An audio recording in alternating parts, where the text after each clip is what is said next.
Oi, oi, eu sou a Aline Wallach e você está ouvindo Bobagens Imperdíveis. Antes de começar a história de hoje, eu preciso dizer que com o retorno do podcast, no episódio anterior, eu tenho recebido tanta mensagem legal, tanta mensagem fofa, sério, eu fiquei emocionada até porque não tenho como saber aonde esse podcast chega, como ele chega nas pessoas, então é muito legal ter esse retorno. E vou ler aqui um e-mail, claro que com a permissão do ouvinte, que mandou um e-mail que me deixou muito emocionada e resolvi ler aqui no ar. É um e-mail do Guilherme Garber, que escreveu o seguinte: Recado de um apoiador feliz pela volta do podcast. Olá, Aline, eu conheci teu trabalho em meados de 2022 pelo saudoso podcast Nome do Livro. Eles estavam recomendando escritores brasileiros e falaram de ti e do teu podcast. Olha que maneira, indicação, hein? Obrigada aí pro pessoal do podcast Nome do Livro.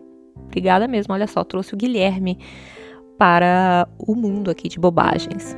Assinei teu feed por assinar e vida que segue. Até que um dia eu ouvi algum episódio em que você fala sobre o também saudoso jogo Zelda A Link to the Past e alguma coisa me cativou ali.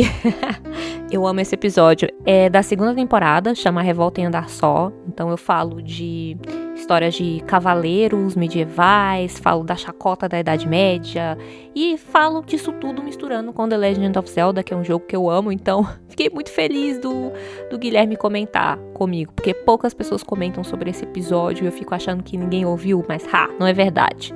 E aí ele fala assim: desde então vou escutando os episódios aos poucos pra não exaurir a fonte de uma vez. Agora, você pode gastar sem dó, viu?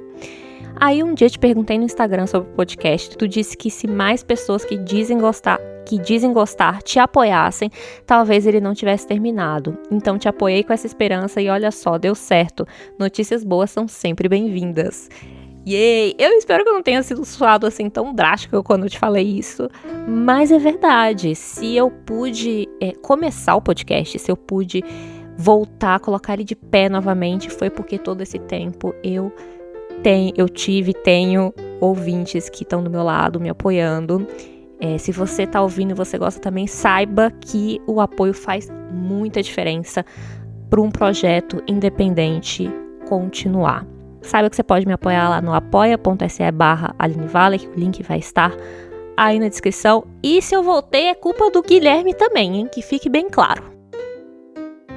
Muito obrigada, Guilherme, pelo e-mail, pelo carinho. Ainda me mandou uma tirinha que ele desenhou baseada nas águas vivas sabem de si. Maravilhoso. Obrigada a todo mundo que está me mandando mensagens. Um dos objetivos principais pelos quais eu criei esse podcast foi criar conversas. Então, quando essa conversa acontece, seja entre eu e você, ouvinte, ou entre você e outras pessoas, usar esse podcast de pretexto para conversar e puxar assunto com as outras pessoas, nossa, eu sinto que minha missão está cumprida. Então, receber essas mensagens me faz voltar para o meu objetivo principal. Falar em voltar, vamos pegar um lencinho aqui, enxugar minhas lagriminhas e vamos voltar então para a história de hoje. Vamos lá. Uma forma de você aprender, de ter contato, de ter mais exposição com um idioma novo é através da música. Foi algo que me ajudou muito a aprender inglês e é o que eu estou fazendo agora com alemão. E nessa minha busca por músicas, ou bandas, ou cantores, ou gêneros musicais que me agradem e que eu possa ouvir em alemão, eis que o algoritmo do YouTube me recomenda isso daqui.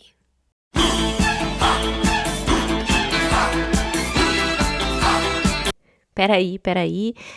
Por motivos óbvios eu não posso tocar a música aqui para você ouvir, mas eu posso te contar o que eu ouvi quando eu dei o play. Imagina um estúdio de TV nos anos 70, aquela qualidade de imagem meio embaçada, meio amarelada, uma vibe televisão arredondada.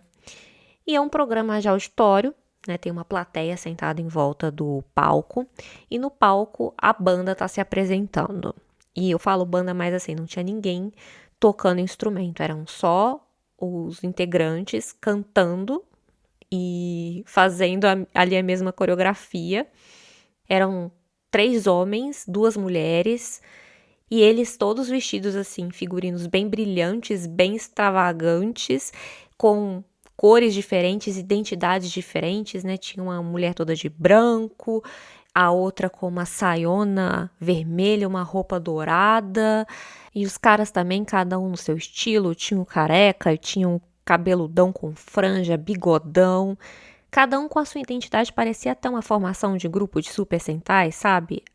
Até os movimentos que eles estavam fazendo, até a música lembrava o estilo das aberturas de série de tokusatsu, tipo Changeman, Flashman, Jaspion, com um refrão que é mais ou menos assim. Eu vou ter que cantar de forma meramente ilustrativa, então já vão me perdoando, mas é para você ter uma ideia.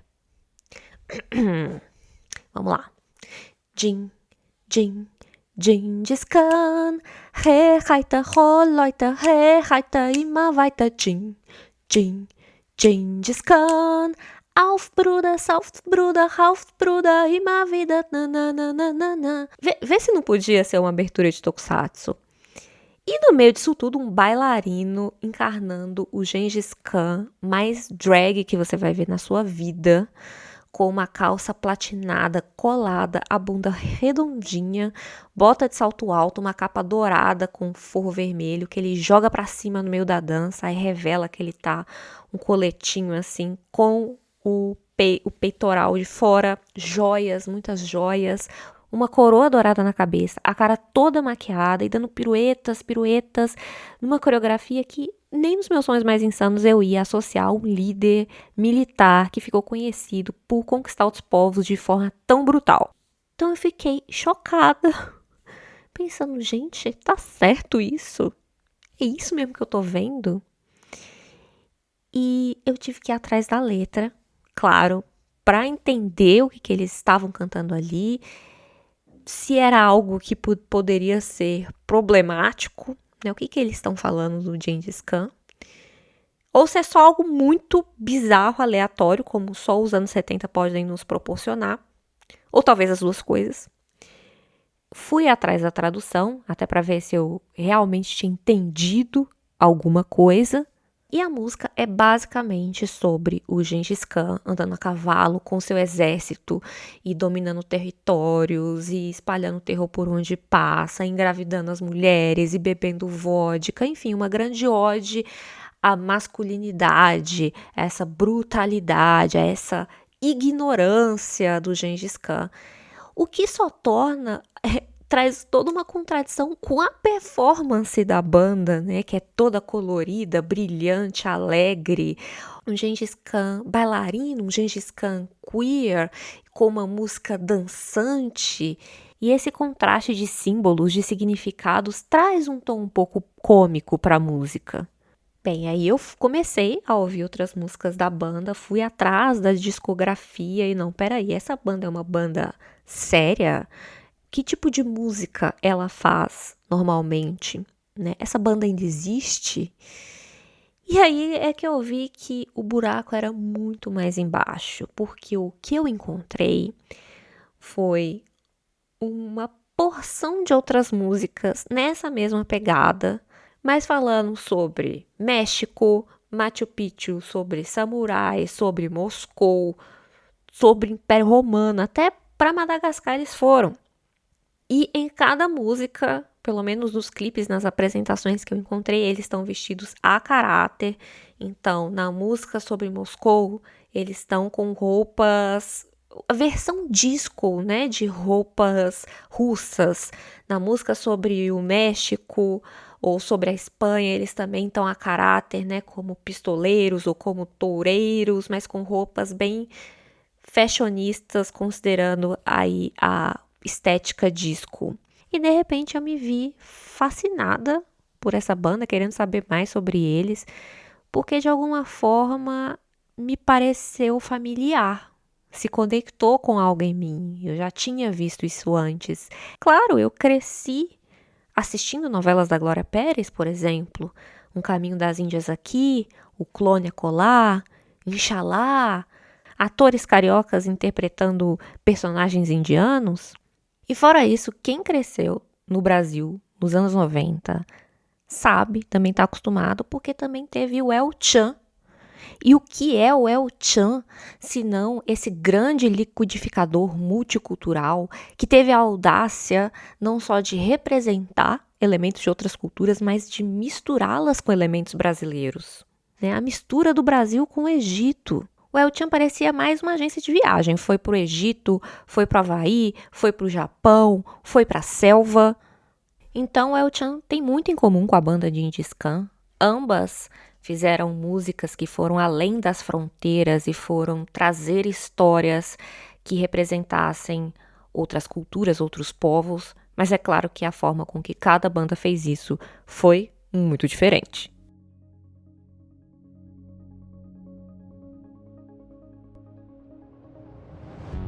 Gengis Khan foi uma banda criada aqui em Munique para participar do Eurovision. Se você não conhece, é uma competição de música pop. Cada país da Europa manda um representante para concorrer com uma música. É tudo transmitido pela TV, com altos índices de audiência. Começou em 1956 e acontece até hoje, todo ano tem. Gengis Khan foi criada para concorrer em 1979, representando a Alemanha.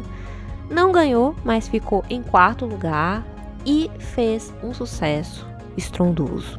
Ainda mais quando lançou no ano seguinte o hit Moscow, que ficou muito famosa porque naquele ano, em 1980, aconteceram as Olimpíadas e justamente em Moscou. Então a música estourou. Os russos amaram essa música falando como que a Rússia é uma terra bonita, como tem mulheres bonitas e as pessoas fazendo brinde e como as noites são geladas. A música chegou até a ser usada como vinheta de cobertura de Jogos Olímpicos e isso deu também uma projeção mundial para a banda, que começou a lançar assim, hit atrás de hit. Começaram também a traduzir as músicas para outros idiomas, então eles regravaram algumas músicas em inglês, teve versões da música gravadas em russo também.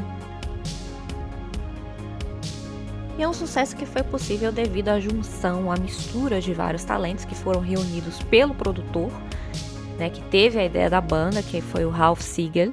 E aí ele conseguiu encontrar as pessoas, por exemplo, um amigo dele que foi o compositor das primeiras músicas e que era um cara que era doutor em ciências agrícolas, sabe? Ele era ecoagricultor e estava escrevendo ali uma música muito informativa e muito divertida sobre Gengis Khan.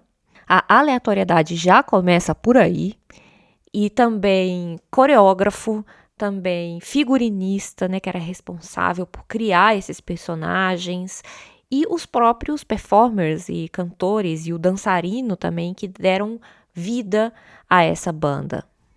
Apesar da banda ser alemã, só 2 integrantes eram alemães. Um deles era casado com uma das cantoras, que era a Henriette, que era holandesa, a outra cantora era húngara. Aí o dançarino, que é o Louis Hendrik Potgieter, que era da África do Sul. E o outro húngaro, que é o cara de bigode volumoso, que é o Leslie Mandock.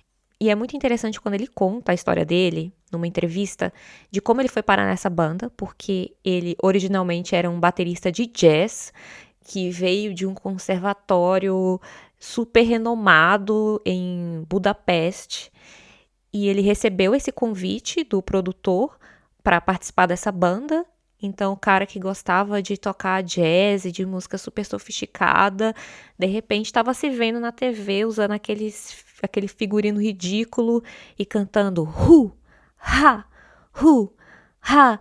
Era meio ridículo, ele tinha uma vergonhazinha disso. Porém, estava ganhando dinheiro, estava conquistando discos de ouro, de platina, coisa que ele não conseguiu em sua carreira como músico de jazz. A banda lançou vários sucessos, mas ali pelo 4º álbum já começou a despencar em popularidade. A música México foi uma das últimas que eles lançaram, que fizeram algum sucesso, e depois disso a banda terminou lá por 1985. Cada integrante seguiu o seu caminho. Eventualmente, os membros que eram casados se divorciaram. O dançarino, o Louis Hendrik, voltou para a África do Sul, mas infelizmente ele morreu em 1994 devido a complicações decorrentes da AIDS. E o Mandoc, ele acabou se tornando um executivo de sucesso. Ele foi trabalhar para a Volkswagen, onde ele trabalha escrevendo jingles para comerciais. E é o trabalho que sustenta a carreira musical atual dele, em que ele pode gravar seus próprios álbuns e fazer o tipo de música que ele realmente acredita, que é um jazz profundo, sofisticado e melancólico, com músicas de 10 minutos de duração. Mas ele conta que até hoje, quando ele vai fazer shows, ele escuta alguém da plateia gritar: "Toca Gengis Khan!" Eu vou ler aqui para você uns trechinhos em português das músicas do Gengis Khan, começando com México.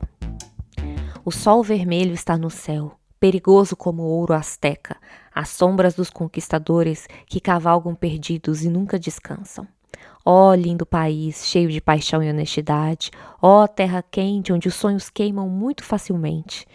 México, México, o mariachi toca antiga canção e serve uma tequila para ninguém ficar triste e todo mundo cantar. Olha, que bela canção. Trechinho de outra música agora. Samurai, samurai, samurai, nós precisamos de você. A filha do imperador foi sequestrada, então não espere, sua missão é trazê-la de volta. Você só tem um amigo e é sua espada, porque um samurai sempre luta sozinho. Tanto México quanto Samurai são de autoria do Bernd Meininger, o cara da agroecologia que eu falei, em parceria com o produtor. E eu acho interessante nas letras do Gengis Khan como cada música é quase uma pintura, né? Eles pintam uma cena que tem os personagens típicos de cada região e sempre exaltando muito o lugar, como essa do México, né? Que quase dá para ver as cores do ambiente, do cenário que eles estão levando a gente nessa música. Agora, vamos à poesia do El Chan, começando com Arigachan. A dança é fácil, não tem bicho-papão. Vem lá da Ásia, vem das bandas do Japão. O latino-americano, o Chan do Brasil, chega ensinando para quem nunca viu. Olha aí, já tem esse ímpeto de mostrar. Estou ensinando algo novo para vocês. E o que seria esse algo novo, né? Vamos ver. Vem do Oriente para mexer com a gente. Vem quebrar gostoso aqui no Ocidente. Sei que você gosta, sei que você deixa todo mundo ligado na dança da geisha. Essa música é complicada em vários níveis. Mas você veja que, enquanto o samurai do Gengis Khan tem uma missão, ele precisa salvar a filha do imperador, e é um samurai muito dramático, muito introspectivo, que está refletindo sobre a lâmina dele, suja de sangue, e como ele caminha sozinho. O samurai do El Chan, ele quer ver bumbum mexer. Então, no quesito storytelling, acho que ponto para o Gengis Khan, tem muito mais profundidade. Também não escolhi um bom exemplo para o El Chan, porque eu acho que Arigachan é a música que realmente cruza uma linha, que é a linha do estereótipo racista mesmo, né? De fazer graça com o olho apertado, que eles falam na música, sobre o Beto Jamaica falando Nisei, Sansei, não sei. Umas piadas assim meio de tiozão, né? E que até na erotização da mulher asiática, na Sheila Mello e Sheila Carvalho fazendo cosplay de geisha, não é de bom tom. Mas isso vendo com o nosso olhar de hoje, né? Porque essa discussão já existe mais. Já nos anos 90, não tinha nem discussão nenhuma, né? Criança podia fumar, andar sem cinto de segurança e rebolar na boquinha da garrafa. Anos 90 no Brasil era um faroeste sem leis. Mas é importante lembrar também do contexto da época. Por exemplo, o El Chan no Egito, na verdade o nome do álbum é El Chan do Brasil, mas é o álbum que tem a música do El Chan no Egito. O califa tá de olho no decote dela e fazer a cobra subir, tudo isso daí. foi o primeiro CD que eu tive lá em casa. O primeiro original, né, pelo menos. Tinha aquele holograma na capa até que mostrava que é o CD original, verdadeiro mesmo. Eu devo ter pedido de aniversário, de Natal, sei lá, mas era algo importante, né? Ganhar um CD original que vinha com encarte, com as letras e as fotos da banda, que foi uma música fascinante, foi uma febre. Se você cresceu nos anos 90 e você não ralou o tchan nenhuma vez, onde você tava? O que você estava fazendo? Com quem você andava? Porque era uma febre. E o El Chan, ao ir ao Egito, ao ir ao Havaí, ao ir ao Japão, também estava me levando junto. Eu, uma garotinha ali no meio do Centro-Oeste, podia explorar com a imaginação esses lugares. E não só com a imaginação, com passos de dança também.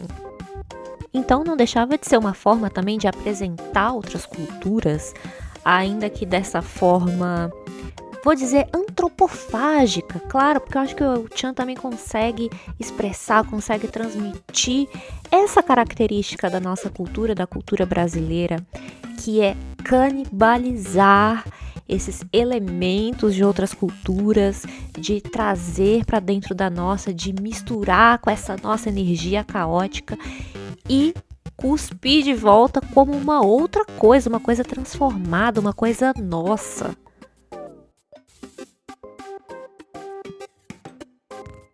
E aí tem uma outra diferença também para com o Gengis Khan, não o imperador, a banda, que é, enquanto as músicas do Gengis Khan conduzem o ouvinte até aquele cenário, eles levam até o território do México, eles levam até o Himalaia. Já o El Chan, ele faz o contrário, ele traz as coisas para o Brasil. E não só para o Brasil, mas para um território muito específico, que é o território da sacanagem, que é o território da sensualidade. Porque o que é o El Chan, né? É o nome da banda, é o Chan. Mas você já se perguntou o que é o tchan? De que tanto se fala nas músicas, que tem que se amarrar, tem que se segurar. E o que eu interpreto que é esse tchan é a sensualidade, é o desejo, é o tesão, é esse impulso que a gente fica em conflito entre expressar e esconder, e segurar e conter. E quando o El Chan ia levar o tchan ou trazer o tchan de outras culturas, eu acho que estava também tentando encontrar um território em comum com essas culturas tão diferentes da nossa. Afinal, toda cultura vai ter a sua forma de expressar sensualidade, de expressar o tesão. Claro, porque nós somos humanos, nós temos isso em comum. Talvez seja essa a mensagem do El Chan. A gente poder encontrar um território em comum com outras culturas e ser um território onde a gente possa simplesmente mexer o bumbum.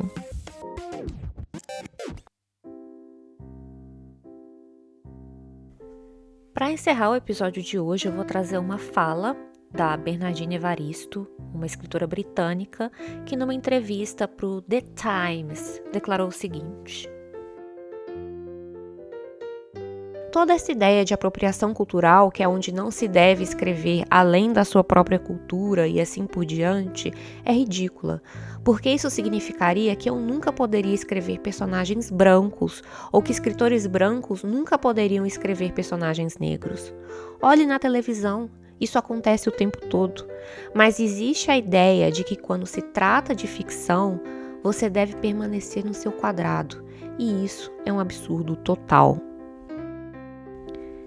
E eu concordo com ela, claro, porque é bem isso que eu faço nesse podcast também, de trazer histórias de outras culturas, de diversos lugares do mundo.